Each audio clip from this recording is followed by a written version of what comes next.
Okay, so I hope you have tried to attempt the mock paper which was provided. So today we will be discussing the questions out of the mock paper 1. Okay, so that's how we'll be starting today. Okay, so I hope you can see the screen. So we've had 100 questions, just like how the exam will be conducted. So that's how we have designed the questions. Yes, ma'am.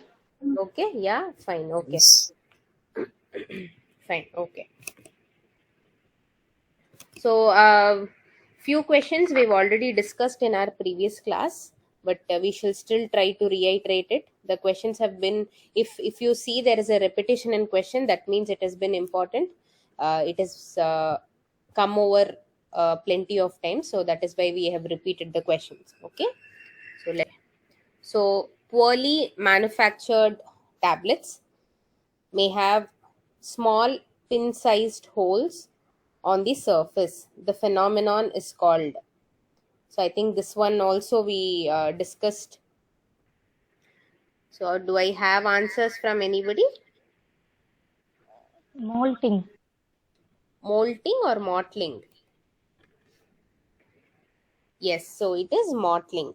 So what is picking then? Sticking to the machine or dice, ma'am.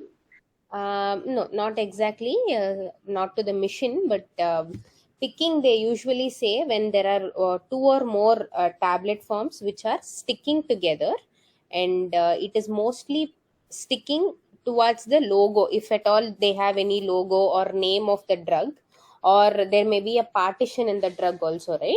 So if in any case of that, you may see they call it as picking when the particles are towards the logo or central surface.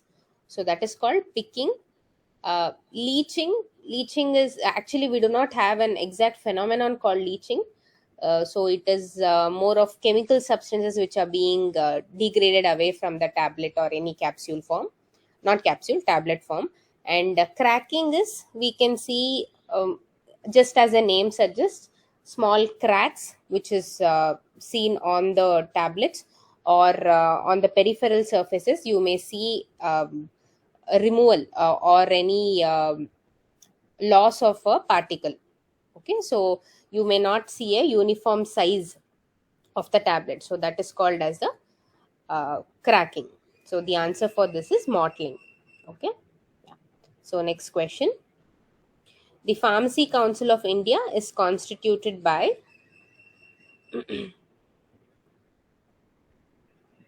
state government, central government, parliament, legislative assembly. So the answer is the central government. It is directly governed by the central government, and our roles and responsibilities of Pharmacy Council of India or any state pharmacy councils will be governed by the central government officials. Okay. Among the following preparations, which one will be the most irritating to the eye? So, answers for this, anyone? Purified water. Okay, yes, purified water or okay. So the answer could either be purified water or 1% sodium chloride solution. In this case, why I have mentioned sodium chloride solution is because it may seem contradictory, but what they tell is within 0.9 percentage, then the solution is said to be isotonic in nature. But after 1%, after 0.91993%, it becomes hypotonic. So in those cases, there may be an effect on the eyes or there may not be effect on the eyes, but few researchers suggests that there may be swelling of the eyes when 1% sodium chloride solution is being used. So purified water, as you said, yes, it may seem right, but it is just an emergency use. For example, you have a canned water. If you have any irritation, you immediately tend to use it, right? So it can be used on emergency purposes, not as a sterile preparation or not as a prescribed preparation. So in this case, we will be mentioning it as 1% sodium chloride solution. Just in case, if you do not have 1% sodium chloride solution as an option, then you can certainly go forward and tick as purified water. Okay, this may seem a little contradictory, but let us see in terms of pH of the sterile solution.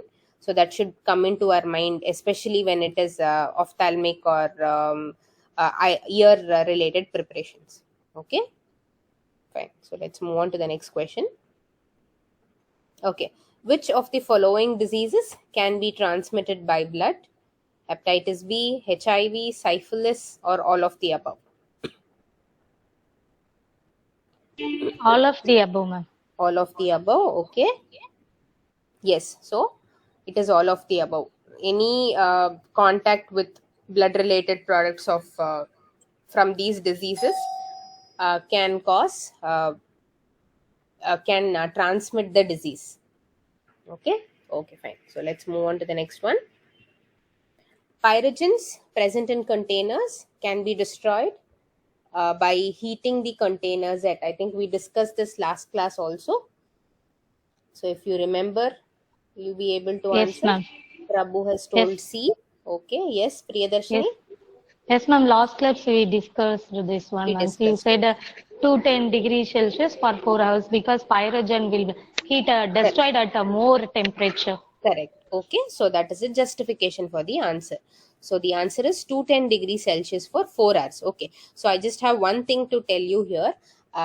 Sometimes in few research papers it is mentioned that 210 degrees Celsius for 45 minutes is also enough to destroy the pyrogens. Okay, so the ideal method is for 4 hours, but this depends on the kind of materials that we use. In case of glass or in case of non-plastic ware, then for surely we can go for 4 hours.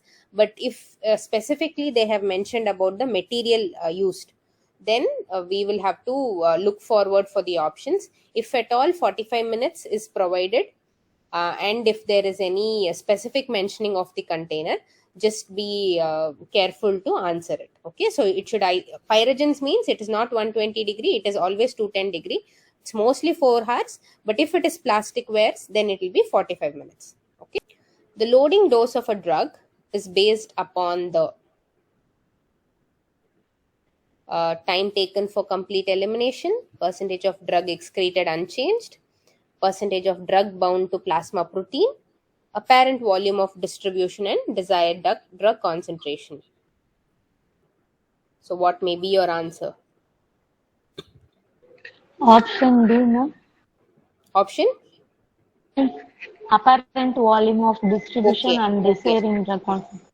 fine. Okay, so what is loading dose of drug? Does all the drugs require a loading dose to be provided? No, ma'am. No? Okay. What kind of drugs do you expect a loading dose to be given? This is a long release. I think so. It's Long release. Okay, fine. Anything else? Can you just give me an example of what drugs require a loading dose? Very simple examples. In case of emergency use or in case of cardiac failure, a particular drug is given. Digoxin. Everyone's heard of digoxin in cardiac failure. yeah, congestive heart. Okay. Okay. Yes, Yes, ma'am. so there is a loading dose which has to be given. In some what is it called, antibiotics, there may be a specification for a loading dose to be given. So loading dose is given when you have to increase the not increase, but you should just give a spike of release of the drug before the drug becomes in the steady state concentration. Okay, so it is usually a higher dose of a drug which is provided than the regular maintenance dose which is given. So for one time you give a loading dose, and the drug goes and it gets into the volume of distribution, and it will go into the drug in the plasma, after which you need to provide maintenance doses. Okay, maintenance doses will usually be of lesser dose of loading dose. So this is not given in all kind of drugs. Like I said, in emergency conditions or in not very uh, simple infections, but in case of serious infections it has been given. So it is not time taken for complete elimination, so we are not talking about elimination, so there is no A and B goes out. Third one, percentage of drug bound to plasma protein. Before even binding to plasma protein, it should get into the distribution of our blood, right? So D is the answer for it. Okay, so let us move. What is the primary mechanism of action of local anesthetics? B, ma'am. Blockage of voltage gate sodium Voltage channel. gated sodium channels, yes. I'm also looking for another answer which could be which could also be given. There could be two mechanisms which is mentioned here, but primarily, as you said, be blockade of voltage gated sodium channels. But any other answer? Option D. Yes. Okay. Option D. Yes. Okay. So it could either be option B or option D. But in majority of cases, local anesthetics are usually given. I mean, usually they block on the voltage gated sodium channels. Okay. So this typically occurs in an exon level. So they do not let the sodium ions to move inside, which will block the response or pain responses, whichever is being transported to the brain. So that is being inhibited there, blocked there. Yes, blockade of GABA gated chloride channels also occur simultaneously, but the percentage in which sodium channels are getting blocked are slightly higher. So again, I know this may seem a little confusing, but why I have mentioned here is, in case such answers, such options are present, then you may have to think a little bit on the percentage of response. Okay, so higher chance, I mean, higher percentage that it is blocking the sodium gated channels. So you will have to answer that way, right? Okay, so let's move forward. In a hospital setup, PTC stands for Pharmacy Teacher Pharmacy Therapeutic Committee. Therapeutic Committee. Okay, very good. Pharmaceutic Therapeutic Committee. Can you give me, can you tell me who is responsible for Pharmacy Therapeutic Committee? Or what is the role of a Pharmacy Therapeutic Committee? Is it only for pharmacists? Or who else is involved? Any idea? Okay, so basically, Pharmacy Therapeutic Committee is for all the healthcare professionals in a hospital setup. So it is not just for the pharmacists or any other people. It is for the physicians, for nurses, for all people who are dealing with drugs on a day-to-day manner. So what usually happens in a pharmacy therapeutic committee is they have a list of drugs which has to be prescribed. So which we call as the what do we call the list of drugs which we have in a hospital? Any idea? Last class I think we discussed about it. A name? Hospital formulary, you remember? Yes, Okay, ma'am. so a Yes, ma'am. formulary will have all the available drugs which is particular to that hospital, and the physicians of that hospital will pick their drugs from the hospital formulary. So that is also coming under the therapeutic committee. It is one of the role of the physicians and pharmacists to develop this hospital formulary. Okay, so the answer is pharmacy therapeutic committee. Okay, the role of talc used in the tablet is it a lubricant, disintegrating, glidant, lubricant and glidant? What is it? D, lubricant and glidant. Okay, Prabhu is right. Any other answers? Do you think it is only a glidant? Okay, so why is a talc used in a tablet? Why should there be lubrication or glidant action? Without sticking, it should come now. Without sticking, it should come. Okay, from where? From mold, From? dyes or molds. Yes, correct. So usually tablets are from powdered forms, right? So for the powdered forms to be non-sticky and to glide easier to the molds, it is used as a talc is used. Okay, so it was initially used in almost all the tablets, but now they are debating on the safety issues of talc, so it is not very commonly used. Okay, so it can also be a lubricant and a glidant. So D is the answer. Okay, so next one. Which one of the followings is tyrosine kinase inhibitor indicated for a variety of malignancies? So all of the drugs here is used for treating cancer. So which is a tyrosine kinase inhibitor here? Yes, I heard somebody answer, I guess. Imatinib, ma'am. Imatinib, okay. What kind of cancers does it treat? Okay, so basically it treats all the blood related cancers. So lymphoblastic leukemia and all it treats. Okay, so how it treats is the protein which is responsible for providing a signal for the cancer cells to grow and multiply. So this is being blocked by this drug. Okay, so tyrosine is a protein. So the inhibitor will block that particular protein for production or multiplication of the cancer cells. So the answer is imatinib. Okay, next one. If an infectious agent is transmitted through water, what type of transmission would this be considered? Vehicle transmission. Vehicle transmission. Okay. Anyone else? Yes, Rajalakshmi also has told vehicle transmission. Yes, correct. Vehicle transmission is the answer. So give me Prabhu also. Yes. Give me an example for droplet transmission. Any disease through droplet TB. transmission? TB, ma'am.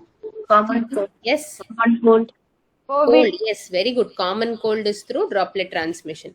Okay, vector transmission. What is a vector transmission? Malaria. Yes. What is a vector transmission? That means yes, a particular organism is responsible. For example, a housefly or a mosquito. So they act as a vector, or they act as an agent for transmitting the particular disease. So that's why it is called vector transmission. Indirect contact transmission. Examples. Is it similar to vector transmission? Yes, actually, when there is no direct human-to-human contact, apart from it, anything is considered indirect contact transmission. So, vector transmission is also a part of indirect contact transmission. So, in this particular question, they've been asked through water. So, water is a vehicle. So, that's why we have answered it as vehicle transmission. Okay. Yeah. Okay. Cotrimoxazole is a combination of trimethoprim with sulfamethoxazole. Which of the following statement is correct about cotrimoxazole? Contraindicated during pregnancy. Okay, fine. We will talk more about what is cotrimoxazole and trimethoprim. So, which A, Balamurugan also says A. Okay, fine. So, which particular drug class does it fall into? Antifungal. Antifungal?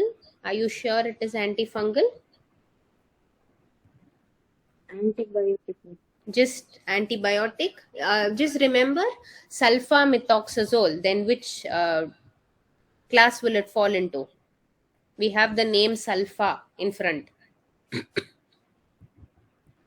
Okay, so they basically are, they belong to a group of sulfonamide antibiotic. Okay, so it is not, maybe I think you must have mistaken by azole as the prefix, right? Because it was cotrime oxazole, you must have told antifungal, but no, this is sulfonamide antibiotic. It is primarily used in treating urinary tract infections or some kind of bronchitis. Okay, so why is there a combination which is to be given here? Why not only sulfamethoxazole? Why not only cotrimoxazole? Why is it usually that we have a combination of this drug? If it alone give means it will be a bacterial static, ma'am. With trimethoprim we give means it will be bactericidal, it will kill the bacteria. Okay, very good. So what is the name for it? Name for the term? Bactericidal. Bactericidal, bacteristatic. Okay, but two drugs we are giving together, no? So what is it called? It is an antagonist or synergist? What is it?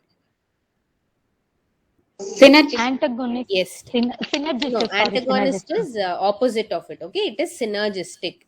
So it helps in better efficacy of treating the disease. So okay, tell me what concentration of sulfamethoxazole and trimethoprim is to be given? What dose ratio? So it should usually be 1:5 ratio. Okay, so option C, they have mentioned 5:1 ratio, but it is 1:5 ratio.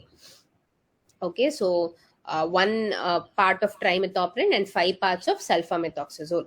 So that it will provide a synergistic effect. So in another particular diarrheal condition also it is given. Can you tell me what diarrheal condition it is? Can you remember the name?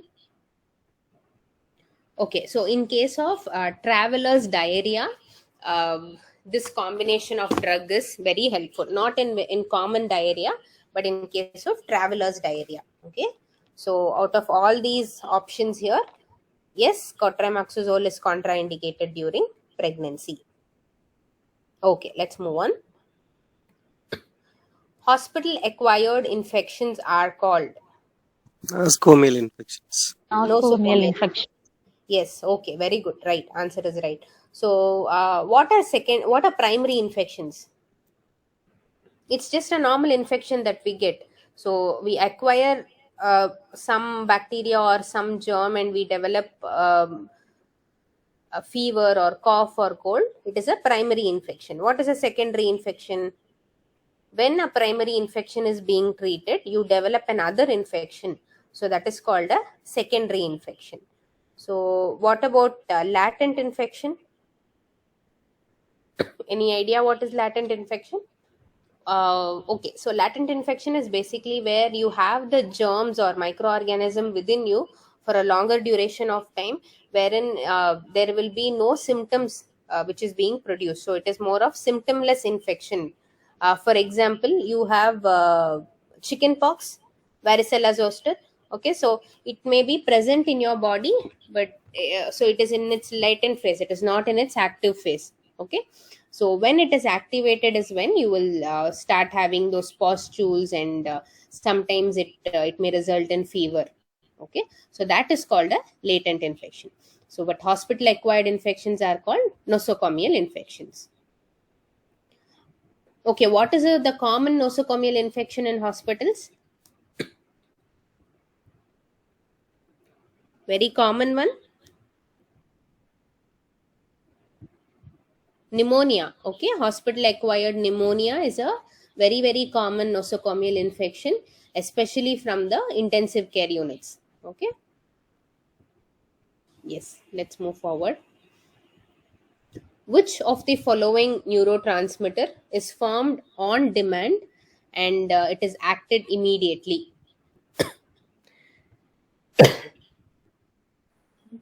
Is it acetylcholine, histamine, nitric oxide, adrenaline? Which is the one?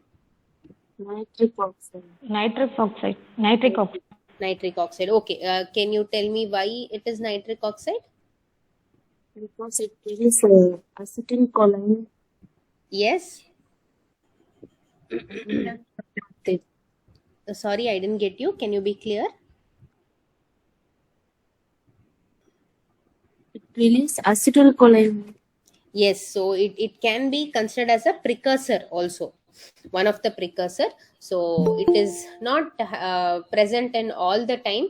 Only when it is required on demand, nitric oxide is released and it is acted immediately. So the answer is nitric oxide. What is the fright and flight hormone out of these options? Adrenaline. Adrenaline. Very good. Adrenaline. Okay, so what does histamine? When is histamine released? In what conditions is histamine released? Allergy? Yes, allergy. Very good. And every time you sneeze, there is a release of histamine, which causes the sneeze. Okay, fine. Very good. We'll move on. Okay. D-tuberculorin produces skeletal muscle relaxation by inhibiting. Nicotinic receptor in neuromuscular junction. Yes. Okay. Anybody else?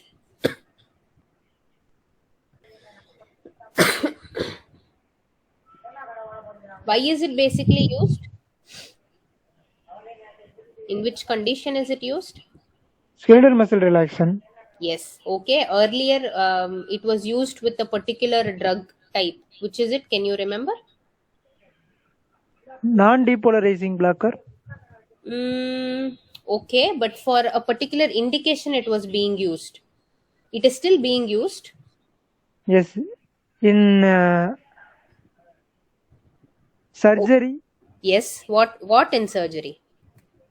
Pre-anesthetic medication. Exactly. So it is given along with a pre-anesthetic medication, not very widely given, but earlier it was very, very widely given. So here what you have to remember is neuromuscular junction. Okay. Yes. So nicotinic receptors will be present in the neuromuscular junction, and D-tuberculorin will inhibit the nicotinic receptors in NMJ junction. Okay. So what are alpha adrenergic receptors responsible for? Alpha adrenergic receptor agonist in glaucoma. No, just basic you tell me. What is the indication? Why do you need alpha adrenergic receptor? For your blood pressure regulation. Nice, ma'am. Alpha blocker. Yeah, so just think in that level for you to analyze more. Okay. So what about muscarinic receptors?